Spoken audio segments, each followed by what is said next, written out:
بسم الله الرحمن الرحيم ألف لام ميم أحسب الناس أن يتركوا أن يقولوا آمنا وهم لا يفتنون ولقد فتنا الذين من قبلهم فليعلمن الله الذين صدقوا وليعلمن الله الكاذبين صدق الله مولانا العظيم وصدق رسوله النبي الأمي الكريم ونحن على ذلك لمن الشاهدين والشاكرين والحمد لله رب العالمين. میرے قابل احترام بچوں کو عزیز بھائیوں، میں نے آپ حضرات کے سامنے سورہ العنکبوت کی ابتدائی آیات کی تلاوت کرنے کی سعادت حاصل کی. رب تعالیٰ سے دعا فرمائیں کہ رب تعالیٰ مجھے اب سے لے کے مرتے دم تک ہمیشہ ہمیشہ کے لیے حق سچ اور صحیح صحیح بات کہنے کی، حق سچ اور صحیح صحیح بات کہنے کی، اور پھر ہم سب کو اس پر 100% اخلاص کے ساتھ 100% مکمل عمل کرنے کی توفیق عطا فرمائے. میں نے جو آیاتیں پڑھی ان میں رب تعالیٰ نے ایسے مسلمانوں کو جو آج کل اہل فلسطین کی طرح مصیبتوں میں مبتلا ہو، آزمائشوں میں مبتلا ہو اور طرح طرح کی ذہنی ٹینشنوں میں مبتلا ہو، ان کو اللہ نے تسلی دی. خواہ جسمانی تکالیف ہوں، ذہنی ہوں، زخموں کی صورتوں میں، اموات کی صورتوں میں، قتل کی صورت میں، جان مال میں نقصان کی صورت میں، کسی شکل میں بھی کوئی پڑوسی ستا رہا ہو تو اللہ تبارک و تعالیٰ نے ایسے مسلمانوں کو حوصلہ دلایا ہے، تسلی دی ہے.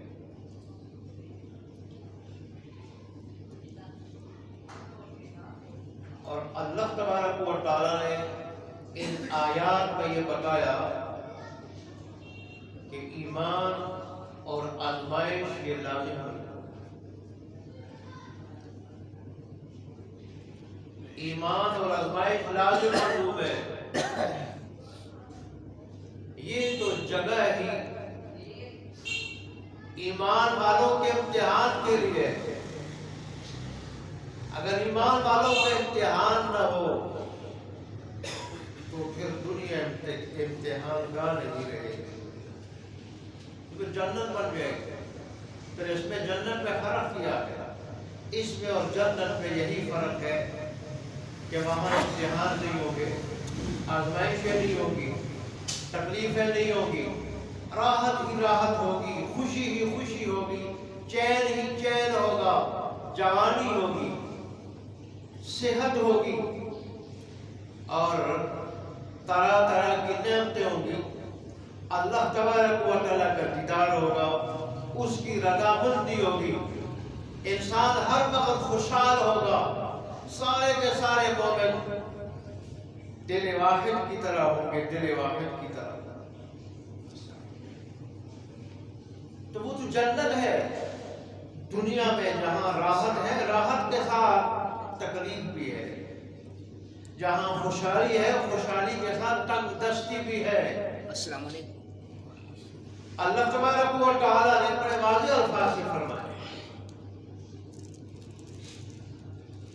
اس سورت کی ابتدائی آیات میں بڑے واضح الفاظ کے ساتھ انسان کیا یہ سوچتا ہے کہ اس کو صرف اتنی ہی بات کہہ کر کہ میں ایمان لے آیا، مومن بن گیا، ایمان کا دعویٰ کر لے اور اس کو پھر یوں ہی چھوڑ دیا جائے گا، اس کا امتحان نہیں لیا جائے گا، اس پہ آزمائشیں دی جائیں گی؟ نہیں، ایسا نہیں ہو سکتا۔ ایمان آزمائش لازم مطلوب ہے۔ ہم نے پہلے لوگوں کو بھی آزمائشوں میں ڈالا، اور جہاں بھی، جس وقت بھی، جس زمانے میں بھی ایمان والے ہوں گے، آزمائشیں ان پہ آئیں۔ آزمائشوں سے تو پتہ چلتا ہے کہ کھرا مومن کون ہے، کھوٹا مومن کون ہے، سچا کون ہے، جھوٹا کون ہے، حقیقی مومن کون ہے۔ یہ جو تاریخ بنتی ہے ایمان کی، تاریخ بنتی ہے مومنوں کی، تاریخ بنتی ہے اسلام کی، تاریخ بنتی ہے مسلمانوں کی، یہ ویسے نہیں بنتی۔ کہاں خالد بن ولید بنتا ہے، کہاں عمر فاروق بنتا ہے، کہاں علی حیدر اور علی کرار بنتا ہے، اور کہیں صدیق بنتا ہے، کہیں صلاح الدین ایوبی بنتا ہے، کہیں محمد بن قاسم بنتا ہے، کہیں طارق بن زیاد بنتا ہے۔ یہ تاریخیں ویسے نہیں بنتی، رب کی طرف سے آزمائش کی آتی ہے، اور ان آزمائشوں میں جب پورا اترتے ہیں تو پھر کوئی محمد بن قاسم بن جاتا ہے، یہاں تک کہ سلسلہ خالد بن ولید تک، عمر فاروق تک اور صدیق تک پہنچ جاتا ہے۔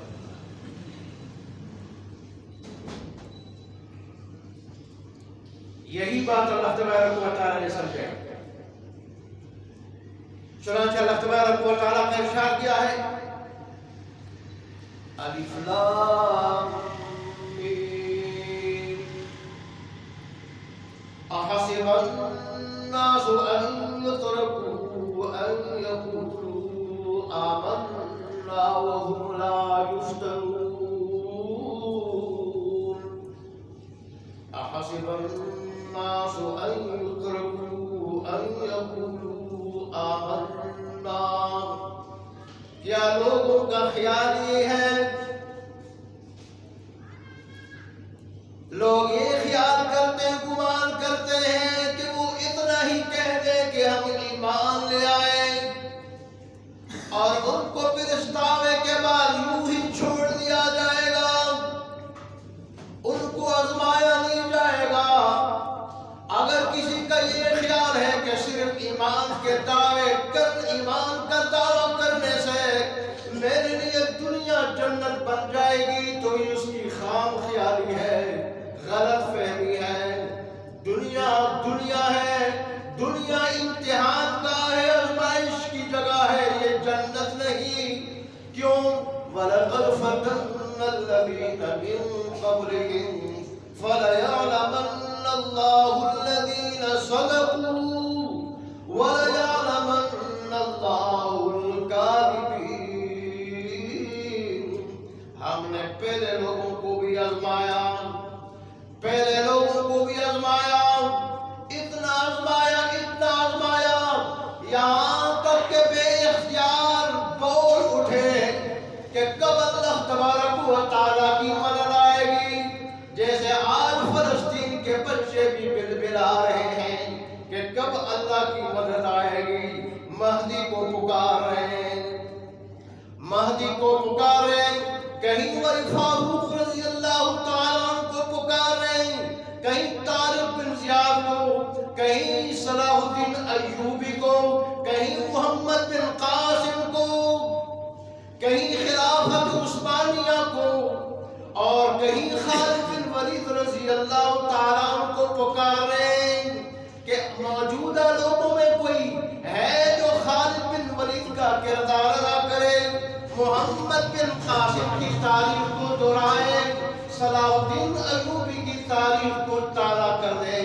وہ پکار رہے ہیں، تو ایسے اللہ تبارک و تعالیٰ فرماتے ہیں، ہم نے اتنا آزمایا، اتنی آزمائشوں میں ڈالا ایمان والوں کو کہ بس اوقات ان کے منہ سے بے اختیار نکل پڑا کہ اللہ تبارک و تعالیٰ کی مدد کب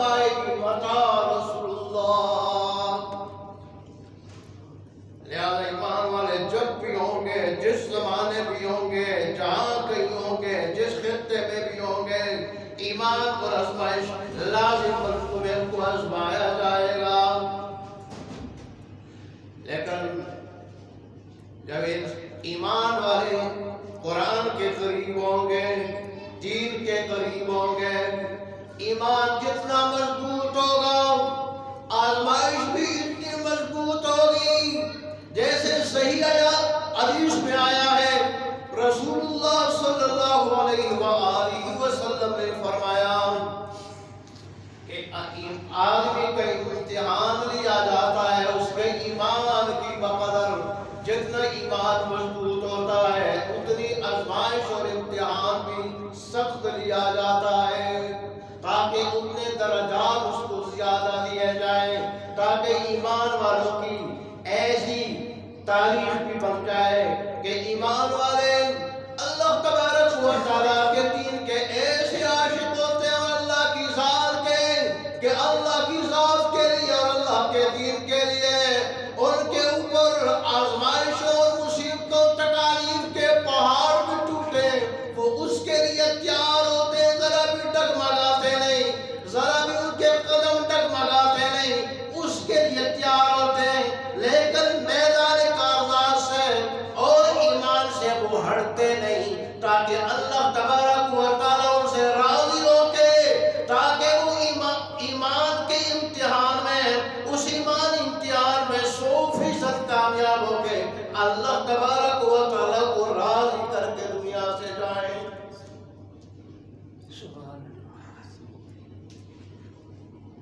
رسول اللہ صلی اللہ علیہ وآلہ وسلم کے وقت کے مسلمانوں نے جو تاریخ دہرائی تھی بہادری کی، تاریخ دہرائی تھی کامل ایمان کی، عزم کی اور صبر کی، آج فلسطین والے بھی اسی تاریخ کو دہرا رہے ہیں۔ آپ کے زمانے میں بھی، رسول اللہ صلی اللہ علیہ وسلم کے زمانے میں بھی ایک بہادر عورت تھی، 5 یا 6 بیٹے اللہ کے راستے میں شہید ہوتے ہیں، شوہر بھی اللہ کے راستے میں شہید ہوتا ہے۔ جب مسلمان واپس آتے ہیں گھروں سے باہر نکل کے پوچھتی ہے اللہ کے حبیب کا کیا حال ہے، کوئی خبر دیتا ہے تیرا فلانا بیٹا شہید ہو چکا، کہتی ہے الحمدللہ، مگر یہ بتاؤ اللہ کے حبیب کا کیا حال ہے، وہ حیات ہے کہ نہیں؟ پھر کوئی دوسرا کہتا ہے فلانا بیٹا وہ بھی شہید ہو چکا، پھر کہتی ہے الحمدللہ، حبیب کا بتا دو حبیب کا کیا حال ہے، حبیب حیات ہے کہ نہیں، اللہ کے حبیب کا حال سنا دو۔ پھر یہاں تک کوئی کہتا ہے تیرا شوہر بھی شہید ہو چکا، پھر بھی کہتی ہے الحمدللہ، اللہ کے حبیب کا بتاؤ ذرا، میں تو حبیب کا پوچھ رہی ہوں، اللہ کے حبیب کا کیا حال ہے، اس لیے کہ حبیب اگر ہیں تو ہم ہیں، حبیب کی زندگی کے ساتھ ہماری زندگی اور ہماری زندگی کا چین وابستہ ہے، اگر اللہ کے حبیب دنیا میں نہ رہیں تو پھر ہمارے زندہ رہنے کا کوئی مطلب نہیں، کوئی خیر نہیں، کوئی فائدہ نہیں۔ جب کسی نے بتایا یہ سننے کے بعد کہ 5 کے 5 یا 6 کے 6 بیٹے شہید ہو چکے، شوہر بھی شہید ہو چکا، لیکن اللہ کے حبیب حیات ہیں، تو اللہ کا شکر ادا کرتے ہوئے سجدہ شکر ادا کیا کہ شکر ہے اللہ کے حبیب حیات ہیں۔ تو آج فلسطین میں بھی ایک ماں 5 بیٹوں کے ساتھ کلاشنکوف اٹھا کے مسلمان مردوں، اسلامی ممالک کے حکمرانوں کی غیرت کو جھنجھوڑ رہی ہے۔ میں عورتوں کے اپنے 5 خوبصورت پھولوں کی طرح بیٹوں کو ساتھ لے کے کلاشنکوف ہاتھ میں لے کے اسرائیل کے سامنے کھڑی ہوں، اے امت مسلمہ کے مسلمان حکمرانوں، تمہاری غیرت ایمان کب جاگے گی؟ بالکل وہی تاریخ دہرا رہی ہے۔ انہی فلسطین کے مسلمانوں کو دیکھ کے بہت سارے غیر مسلم یہ کہہ اٹھے کہ اس دور کے محمد عربی کے غلاموں کا جب یہ حال ہے تو محمد عربی کے زمانے کے غلاموں کا کیا حال ہوگا؟ اللہ تبارک و تعالیٰ ہمیں ایسی غیرت اور غیرت ایمانی نصیب فرمائے، آمین۔ اور پھر